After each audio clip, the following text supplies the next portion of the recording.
Thank you, everybody. Welcome. So glad to see you here tonight. I'd like to thank Paula Finnegan and the Theosophical Society for having me, and the 10 Directions Zen community for kind of making it happen, connecting me with the Theosophical Society. So thank you very much for that. So I'd like to begin tonight with a short reading from this book that Paula mentioned, Who is Singing in Chinese? Notes from a 100-Year Zen Retreat. And this is the account, really, of some 30 years of Zen practice in my life, and the last 18 of which have been in the Quantum School of Zen, which is a branch, we might say, of the Korean San, or Korean Zen tradition. I should ask, how many people here do meditation of some kind on a daily basis? Doesn't have to be Zen. That's wonderful. That's wonderful. Nearly everybody. So maybe this passage will resonate with you. It's just a short one. This is called, from chapter 2, A Place Inside. Inside each of us is a place. This place is better than the beach, better than the mountains, better than the cruise ship, the health spa, or dance club. It is better than anything. This place is before waking and dreaming, before name and form, before birth and death. This place is before thinking. In this place, all our prayers are answered and all our dreams come true. In this place, the dead are brought back to life. Actually, it's not a place at all, and not inside or outside either. But you don't have to take my word for it. You can go there anytime and see for yourself. It is not far away. To seek this place is the proper work of a human being and can utterly transform your life and the lives of those around you. It can also be the adventure of a lifetime. Let me tell you about it. So as a description of meditation, that might be a little bit cryptic, so I can probably explain a little bit by telling a story from a number of years ago at work. At the time, some years ago, I worked for a very large insurance company, and my boss, a very nice man, was interested in my Zen practice. At that time, I didn't share with too many people that I considered myself a Buddhist or that I practiced Zen, but as I say, he was a great guy, and so I confided in him. And he wanted to know, what's that experience of meditation like? What's Zen meditation like? So I started to explain it a little bit to him, got into it a couple of minutes, and then he interrupted me and said, "Oh, I get it. I understand now.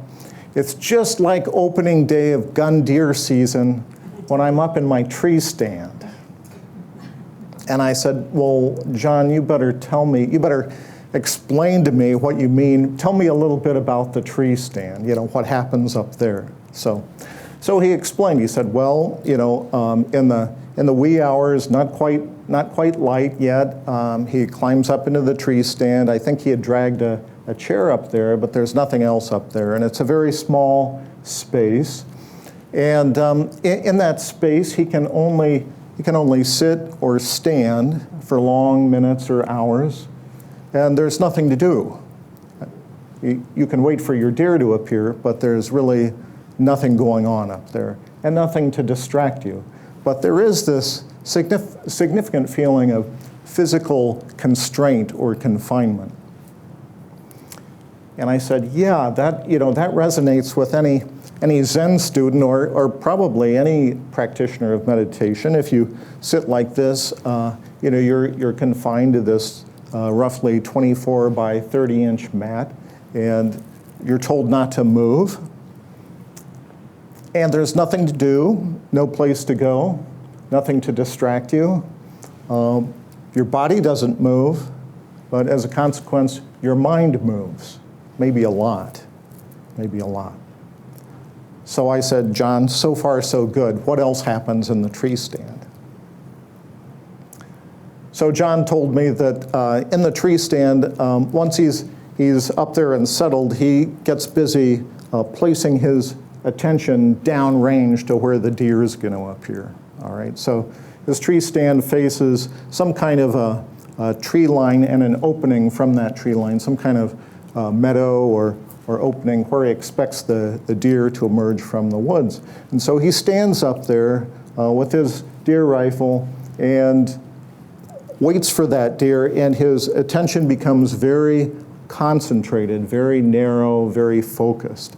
Kind of has blinders on, and all he's aware of is that spot downrange where that deer is going to appear.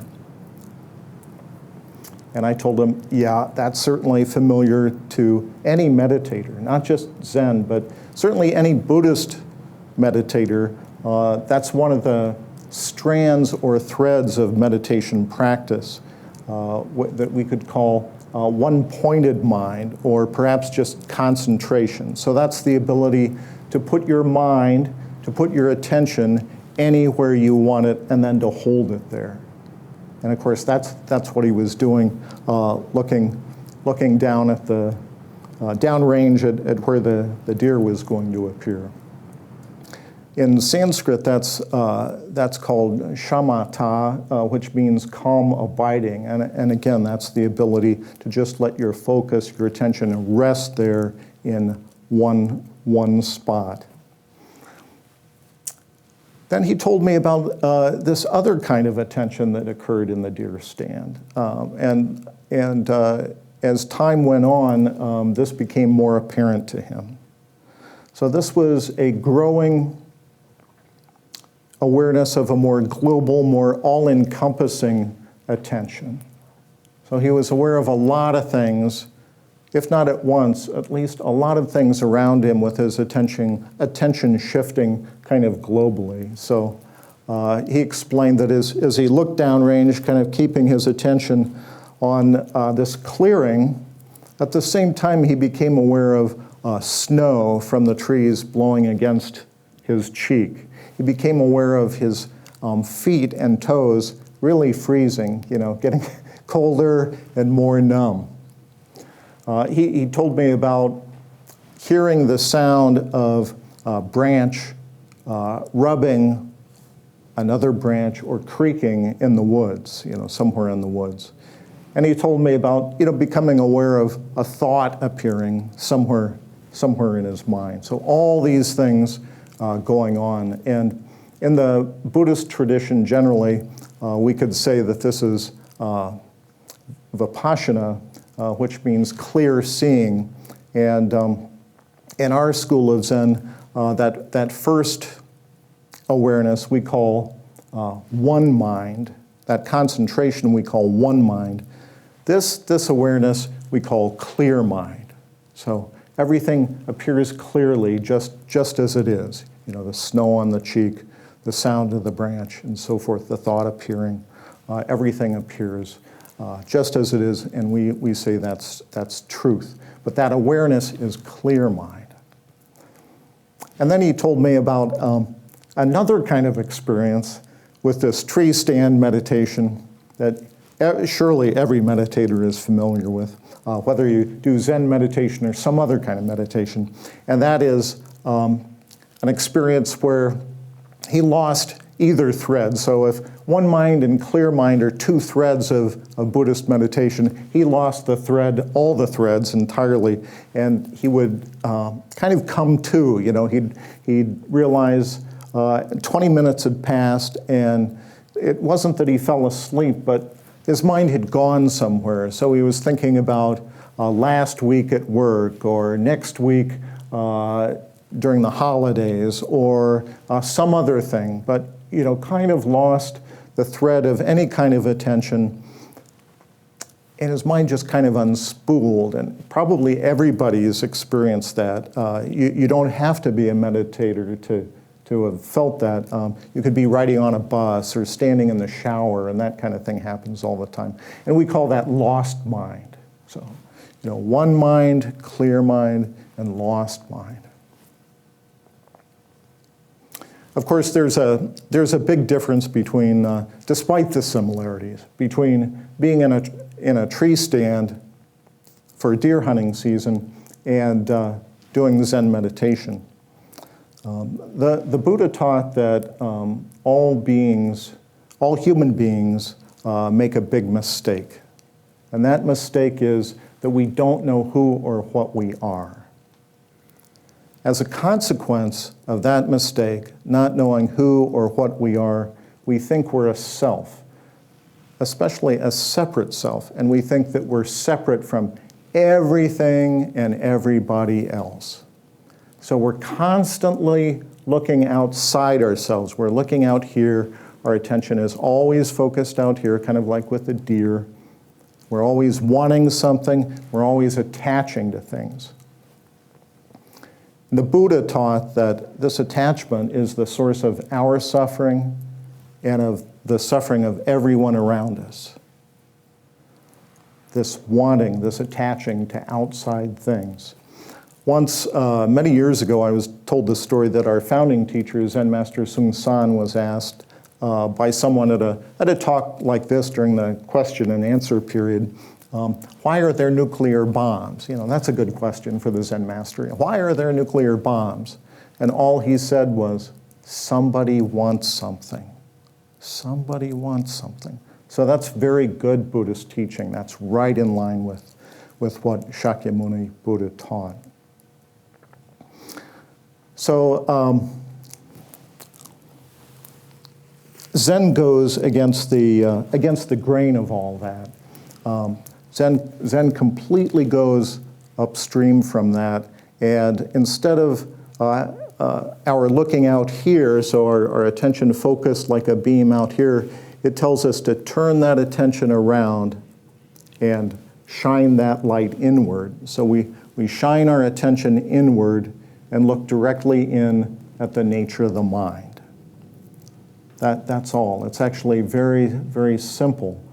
So that's why in Paula's very nice introduction, she spoke about this clear, simple, and direct Zen teaching, which simply directs us to turn our attention around, direct it inward to the nature of the mind. And if we do that, nothing is hidden. Eventually, we see everything. If we do it long enough, then it's really quite miraculous. If we do this very simple practice for a long time, but very earnestly, then it utterly transforms body, heart, and mind. Very hard to believe. You can teach this thing in 5 minutes, but if you keep doing it all your life, it's completely transformational.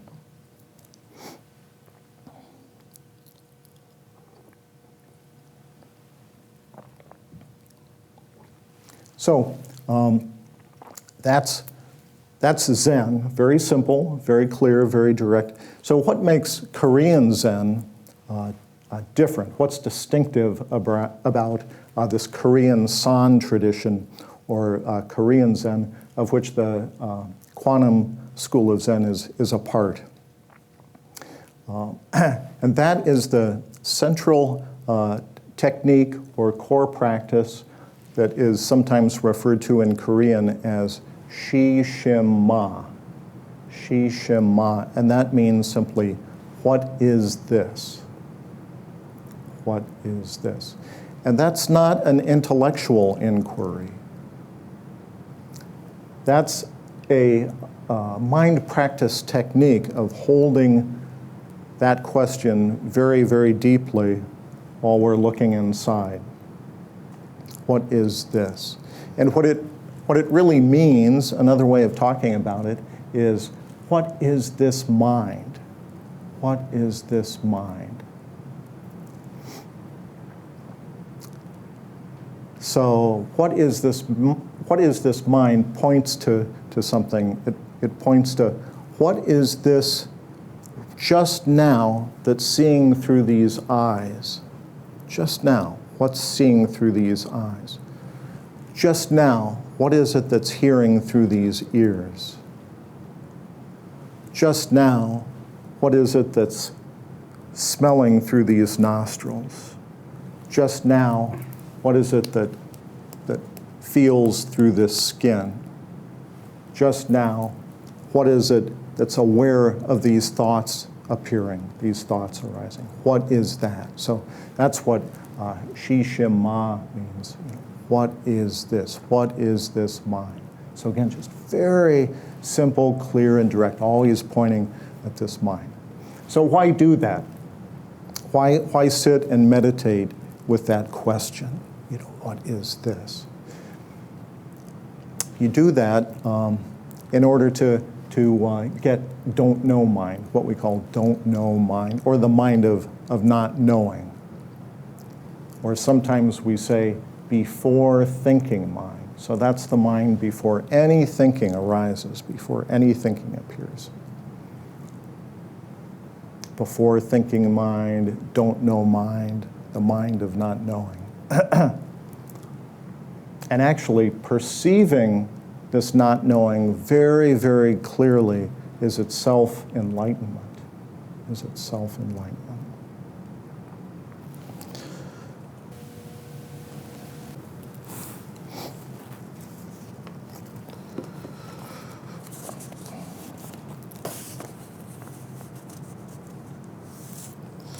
So it's actually, you don't need to, we'll do some meditation in a little bit, in a few minutes. We'll do some Korean Zen style meditation. But it doesn't take, you don't even have to do that in order to get a taste of this don't know or this before thinking mind. We can each get a taste of that very easily. So if I ask the group a couple of questions, and if you look at your response inside to those questions, you may get some feeling for this don't know mind. The only thing I ask is that when I ask these questions, that you don't rely on stuff you learned as a kid, your religious upbringing, any religious or metaphysical beliefs you might have. You don't rely on what your teachers told you. You don't rely on anybody else's idea. This has to be your response, your idea. So the two questions are pretty simple, really. Where do you go after you die? Where do you go after you die? Now, many of us think we know the answer to that because of our, perhaps our religious training or upbringing. But if you put that aside, then what? Then what? Probably fewer people believe they know the answer to the second question, which is, where do you come from? Where did you come from before you were born? Before you were born, where did you come from? I mean, you're here now, and then you die, and maybe you go someplace else. But where were you before you were born? So if you just even take a moment or two and look into that with some sincerity, you get a feeling of being stuck, right? You don't know. You don't know. You kind of come up against this wall right away, this stuck place. And in our Korean Zen tradition, in this Zen practice that I've been training in for some years, this is actually a good place to be. It's can often be uncomfortable, and those of us who practice this and don't like being there, but it's actually a very good place to be, in this place of not knowing. Because in that place of not knowing, all kinds of things can appear. All kinds of insight can appear from that place. So it actually one of the hazards of this this Zen training all these years is that if you hang around Zen masters long enough, they're always trying to give you an experience of don't know whether you want one or not. And maybe when you least expect it, right? So I have a little story in the book about that. I'd like to read that to you.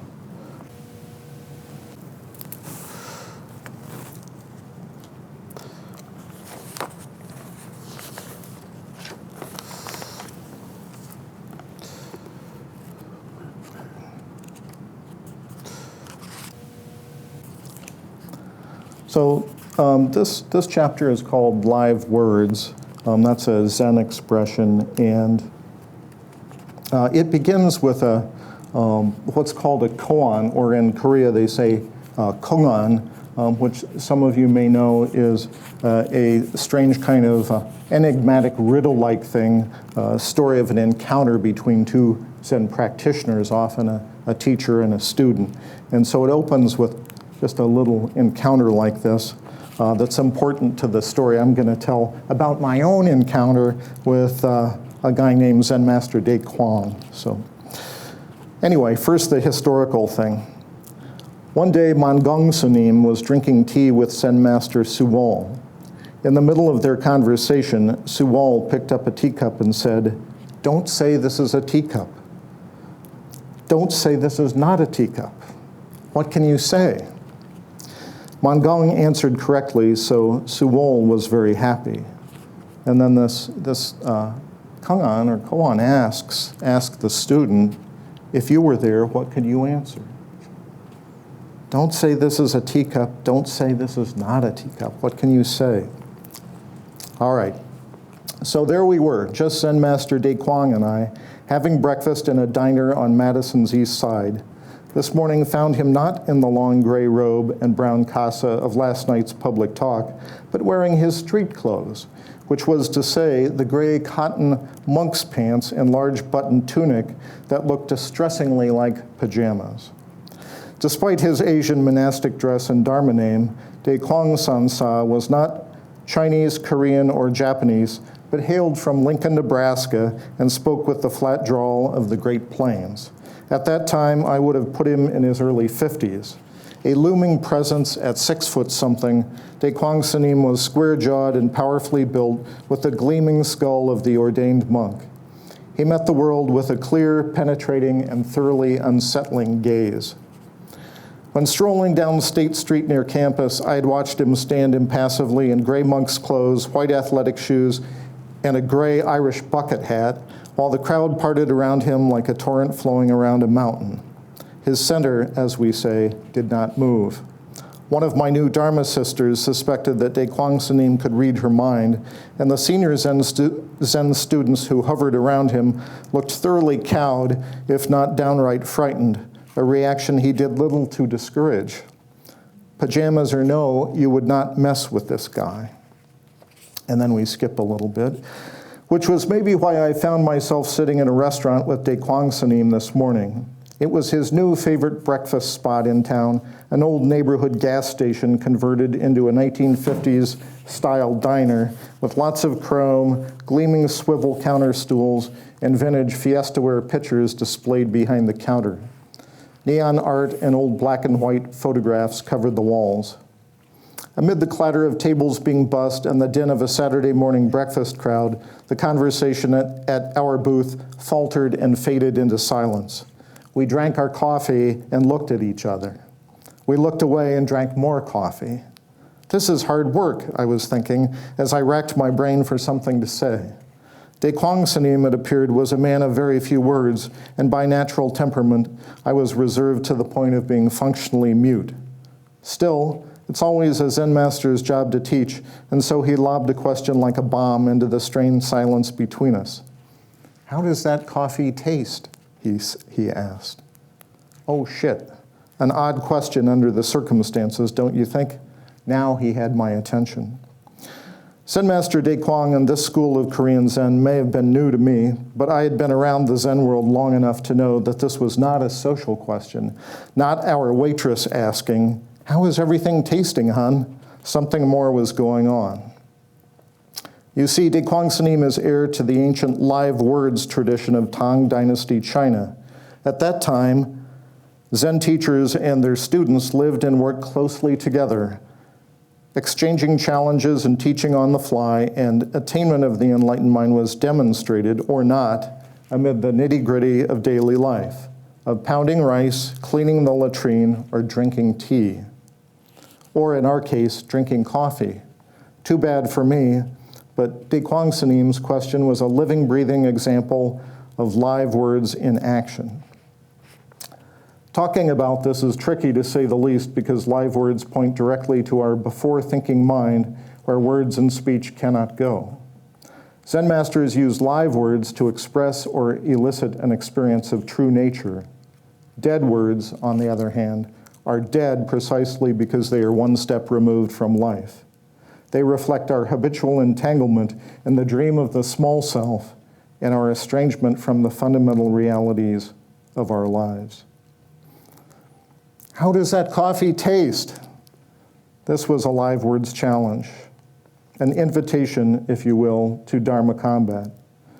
De Kuang Sanim was not looking to me for an explanation. His question was an invitation to cut off thinking and respond in a way that was clear, alive, and appropriate to the situation at hand. He was asking for a response that sprang directly from the before-thinking mind. Inevitably, flurries of thoughts presented themselves. Well, I could talk about the darkness of the roast, the coffee's balance or acidity, but this was diner coffee, not Starbucks, and anyway, some live words were called for. Thinking, as we often say, could not help me. De Kuang Sanim was waiting for an answer, and to hesitate for even a moment signaled already dead. How does that coffee taste? I felt defensive, put on the spot. Of course, I was completely stuck. I mumbled a social reply. I had barely opened my mouth to speak before De Kuang Sanim was absently gazing off somewhere, to all appearances utterly bored and no longer listening.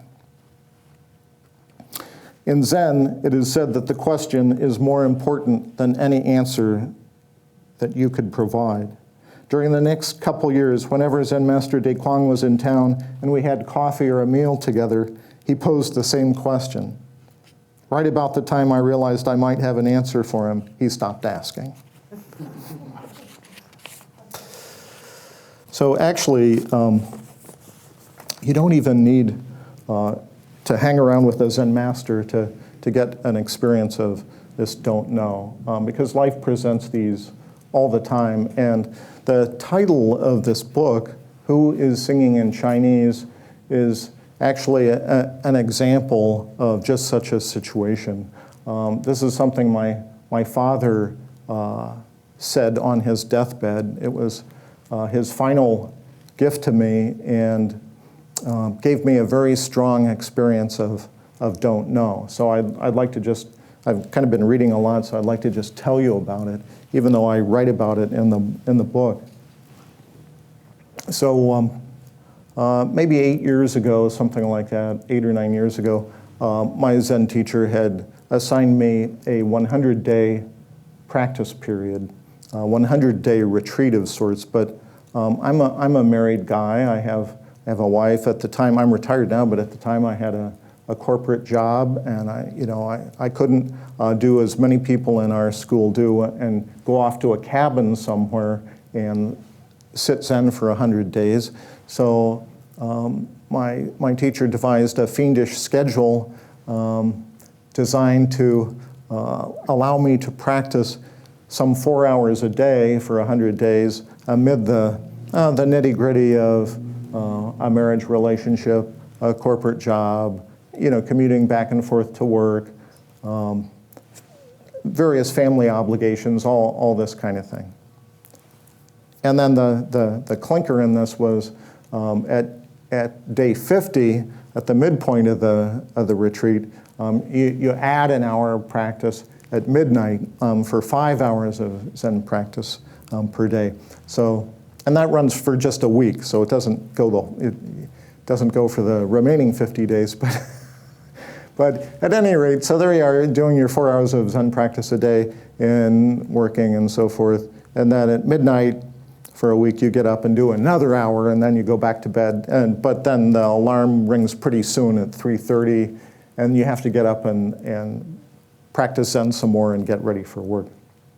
So in the midst of this 100-day retreat, my father was dying in a nursing home in Florida, down in Florida, and we had visited him recently, but at this point he was just kind of declining, and part of the retreat was to do chanting practice. In our school of Zen, we do lots of different kinds of practices, but certainly chanting is one of them. And we have a special a part of the chanting service that's called special chanting. And a lot of times the practice is to offer some intention to those who are suffering. It could be everybody, or it could be somebody you have in mind. So every evening when it was time for special chanting, after dinner, I'd go in my office and close the door, and we use, I should have brought one, but we use this so-called wooden fish drum. There's a picture of it on the cover of the book. It's called a moktak. In Japan, they call it a mokyugyo, but in Korea, it's a moktak. And it makes kind of a hollow, talk, talk, talk sound, kind of. And you beat that to keep time with the chanting. And so, I'd go into my office, do the special chanting, and at first when the retreat started, I was pretty sure my wife would think I was crazy, when she heard this racket, coming. But after a while, I didn't care, and part of the reason I didn't care was because she seemed to tolerate the previous days of chanting, but also because, Dad was dying, and, day after day, my intention got more and more pure, I guess you might say, or refined, and I just really wanted to dedicate the energy of this chanting to Dad, and he had no idea I was doing any of this. I mean, I tried not to tell my folks too much about this, So there I am, just banging away and chanting at the top of my lungs, just like crazy, day after day after day. Well, on day 33, and I should say, I forgot the critical point. The chanting is done in what we call, what could be called Sino-Korean. So it's really Chinese, but it's done Chinese as pronounced by Korean people, transliterated that way. So there I am, pounding away, chanting in Sino-Korean. Day 33, we're called down to Florida.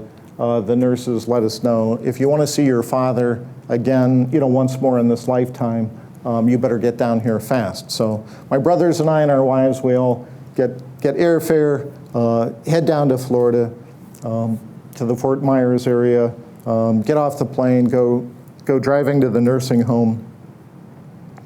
And when my wife and I walked in the room, Dad was completely clear, knew us, recognized us, knew us, was cheerful, smiled, kissed us, and so forth. But it was very clear that from one moment to the next, he was kind of moving in and out of the room, from one moment to the next. Now here, now not. And so we sit down and we're talking with my mom, and Dad calls out from the bed, will there be singing after? And I'm thinking, that's odd. Does he mean after he's gone? And then he calls out once more, who is singing in Chinese? That gave me a very, very strong feeling of this don't know. Because, we can come up with a lot of explanations, but the explanations really don't satisfy, do they? I don't want to read too much, but just a word or two about that. So,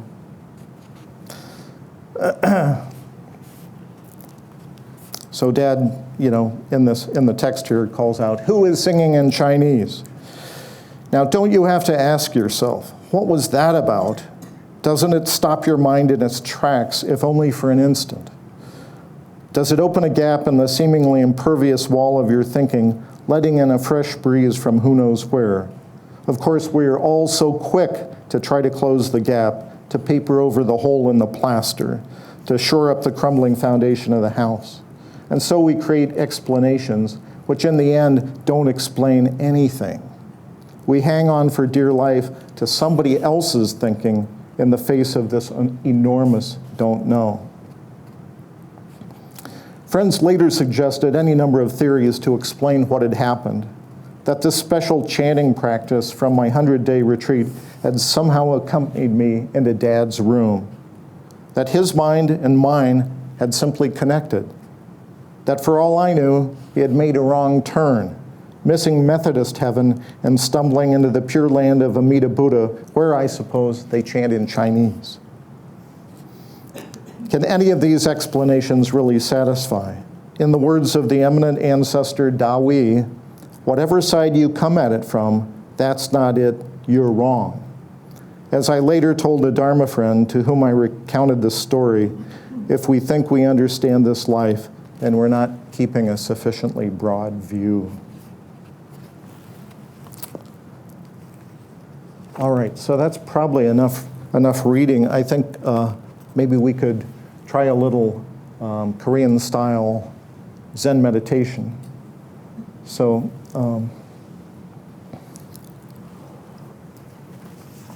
it's very simple. Everybody just kind of sit up straight. And if you can, if it's natural for your body,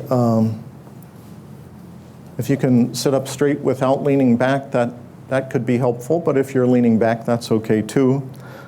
Feet should be planted on the floor unless you've adopted a cross-legged posture, and your spine should be upright, but everything relaxed, shoulders relaxed. We tuck the chin just a little, and what that does is it raises the crown of the head as if it were suspended on a string, so that all the vertebrae are kind of stacked nicely one on top of the other. So chin tucked a little bit. Eyes remain open. Eyes remain open. We're not trying to go anyplace different. We're trying to just, unlike my boss John with his lost mind in the tree stand, we're trying to stay in our body, in this room, hearing the blower, seeing the lights.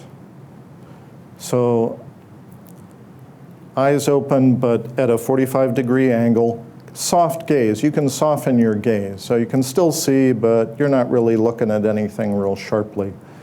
In our tradition, we put the right hand down, palm up, and then the left hand rests in the right. And then the thumbs touch very lightly so that you're kind of forming an oval like that.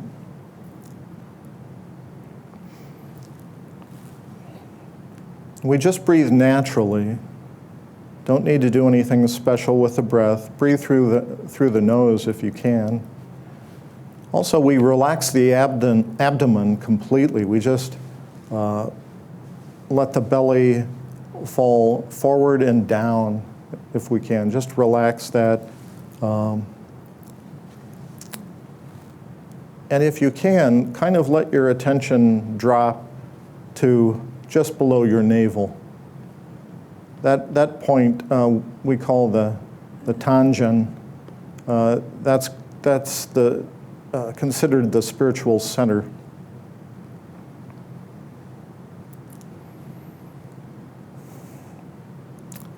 And then I'd like all of us to try this Shi Shim Ma, this what is this, and I'll explain how to do that. So on the inhalation or in-breath, silently to oneself, you repeat, what is this? Or if that's too remote, you could say to yourself, what am I? What is this, or what am I? And then on the exhalation or out-breath, you can either just pay attention to that out-breath, or if you like, and this may make it a little easier, it provides a little more of an anchor, you could say to yourself, don't know. So, what am I? Don't know. Like that. And our meditation sessions start usually with 3 slaps of a stick called a chugpi, but I don't have one with me, so I'll just clap my hands. And they end the same way. So we'll try maybe 5 minutes and see how that goes.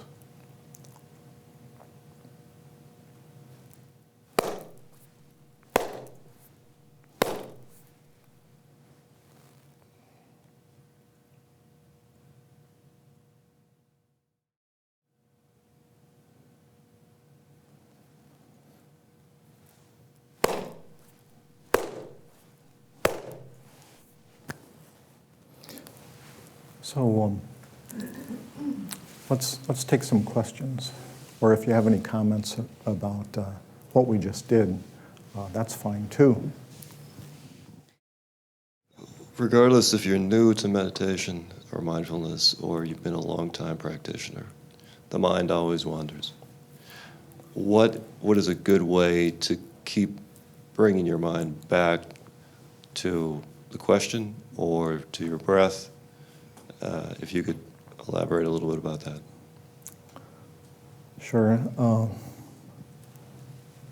My answer is going to sound a little bit like an answer I heard probably 30 years ago from an American Zen teacher named Philip Kapleau Roshi. He said, you grasp the will by grasping the will. It's kind of a bootstrap answer, but actually that's a good question. Everybody, as you said, and as I said earlier, has had that experience of the mind moving, the mind wandering.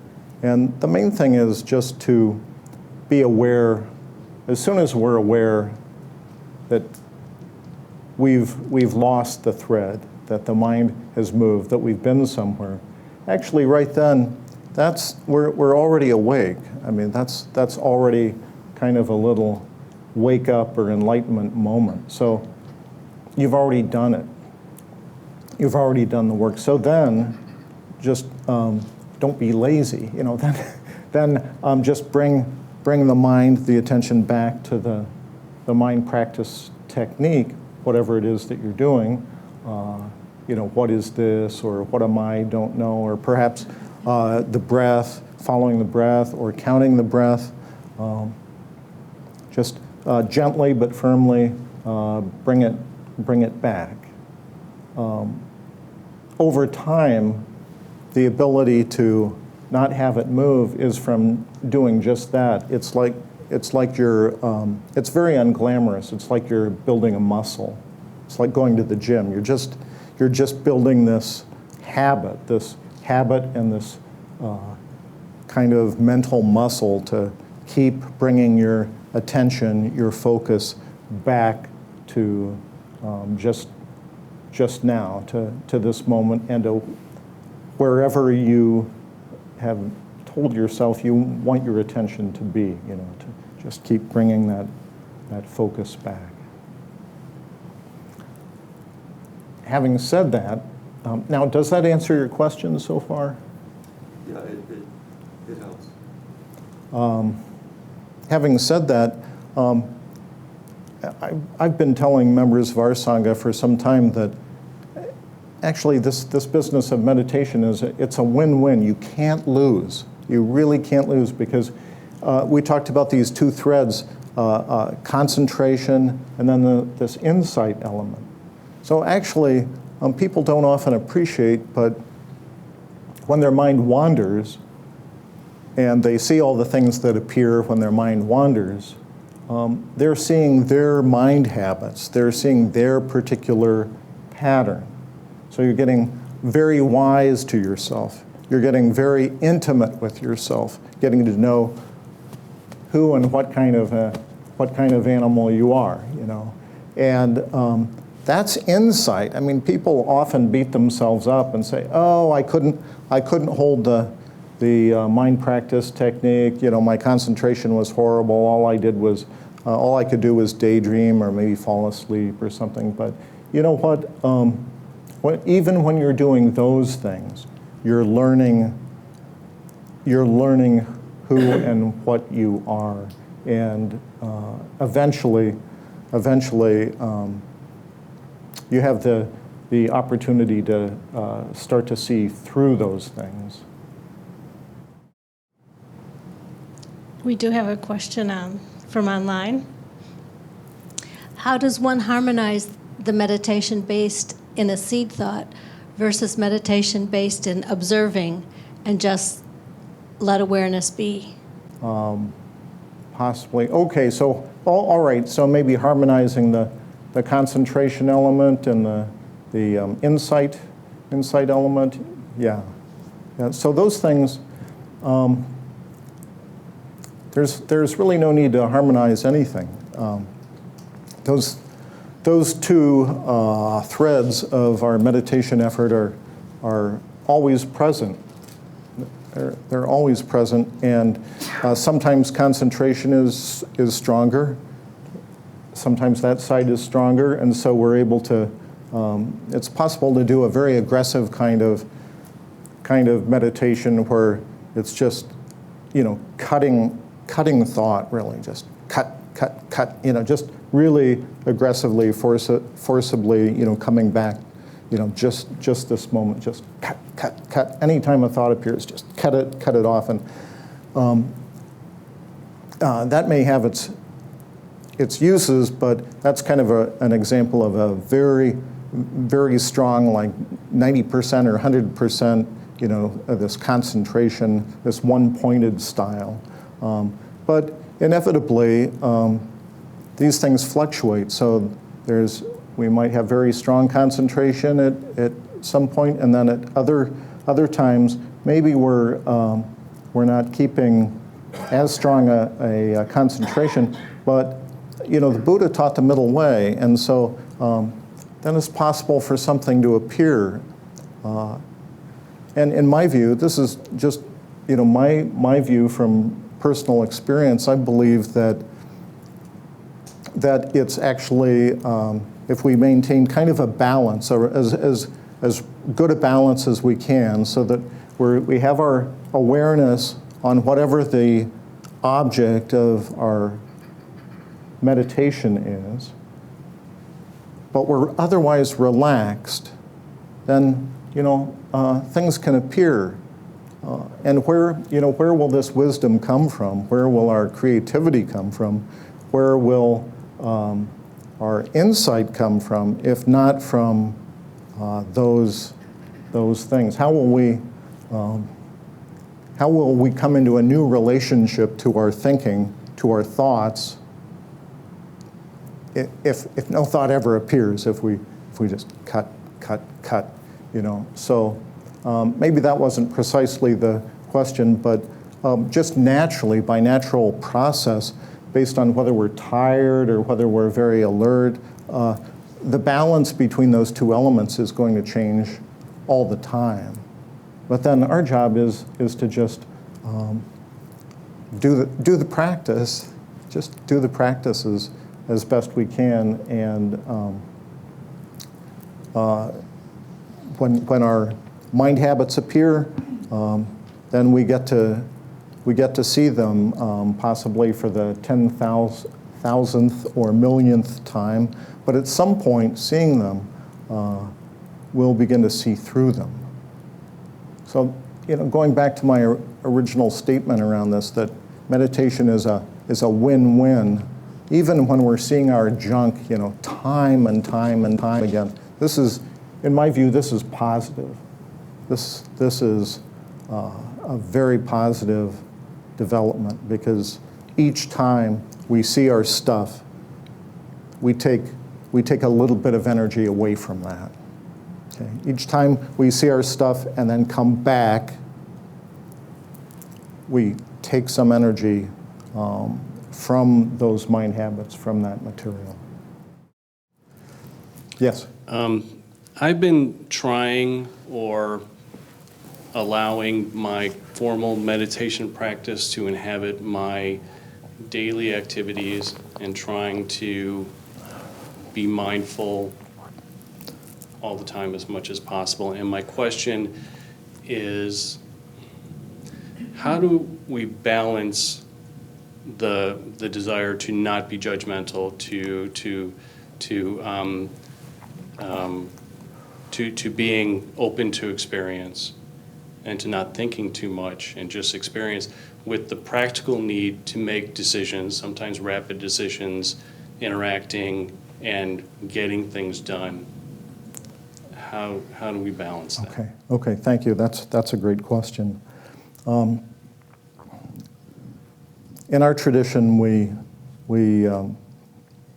teach that when you're doing something, you should just do it 100%. So, that's our practice style, which is not to say that other styles are wrong, but when you talk about mindfulness, to me, what mindfulness really means is just paying attention, right? And paying attention to what you're doing. And I once asked Zen Master De Kwang, how do I integrate my formal practice with my daily life? And he said, when you're doing something, just do it 100%. And then he said something even more shocking. He was elaborating a little bit, and he said something that you wouldn't expect to hear from a Zen monk. He said, when fighting, just fight 100%. So, we have ideas about being compassionate or holding particular feelings or mind states about people or things or situations. But actually in the Zen teaching, it's all about letting go of those. It's at a recent weekend retreat, we had a teaching story about, this really happened, a guy who, a Westerner who became a monk in Korea, a Zen monk in Korea, and he approached his superior with a suggestion about, how to be more helpful or more compassionate with some big event that they were putting on. He wanted to help, rather than doing the thing that he was doing. And the sergeant monk said, "Throw that mind away!" Throw that mind away. And so, Zen, in our Zen teaching, it comes back to just, throw any mind that you make away. So don't make compassion, don't make mindfulness, don't make kindness, don't make attention, don't make any of that stuff. Just pay attention and then do the thing 100%. And that just means with as much attention and as much of your energy and focus as you can bring to bear on whatever it is you're doing. So that could be washing the dishes or chopping carrots or being at work. Could be anything, but then just do that. And that's another way of training off the cushion to do really the same kind of thing that we're doing on the cushion. So what we're doing on the cushion is always coming back. We're putting down whatever thinking appears, just putting that down and coming back to being in this room, being aware of our breathing, being aware of the blower, of the lights, the blue carpet. There's nothing else. Nothing else. Does that answer your question? Okay, thank you. Thank you. Good question. I'm intrigued by the time aspect in the practice. Is it homing a discipline, or is it wearing a mind down? The fact that you practice for so long. Okay, so I think I understand what you're getting at. Thank you. That's a good question.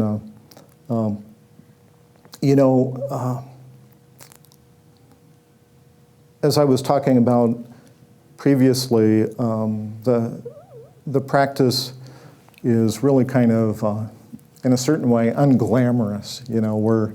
We're allowing old, deeply entrenched habits to erode, slowly, slowly, slowly wearing them away, and we're building new habits. And so time is important to that effort. Time spent in practice is important to that effort. Not that it has to all be formal practice. It can be informal practice off the mat and cushion. But time is important to that because we have, it's a effortful, time-consuming process, as everybody knows, to build any new habit of any kind. And it's especially effortful to change any existing old bad habit, especially the kind of deeply entrenched mind habits that each of us as human beings brings into this life. It's a long process.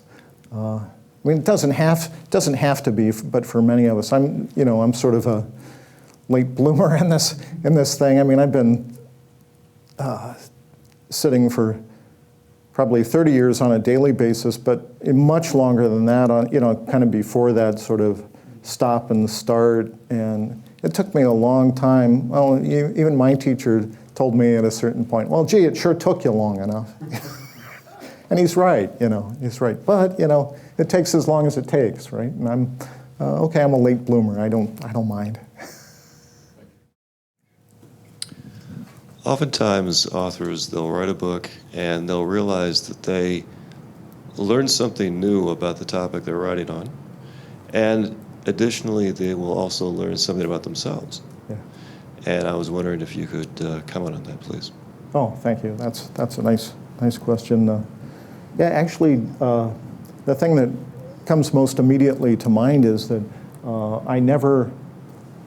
without Zen practice, I never would have believed it possible that I could write, let alone publish a book. Okay, in my various careers, I've always written a lot, but pretty dry stuff. And so I attribute the ability, the creativity that went into the book, and the confidence or the trust to write it came directly out of this practice. I promise you that. It came directly out of this practice. I never could have done it otherwise. One of the teachings in our school is trust yourself 100%. That doesn't mean trust your small, ego-driven I, my, me mind. That means trust your true self.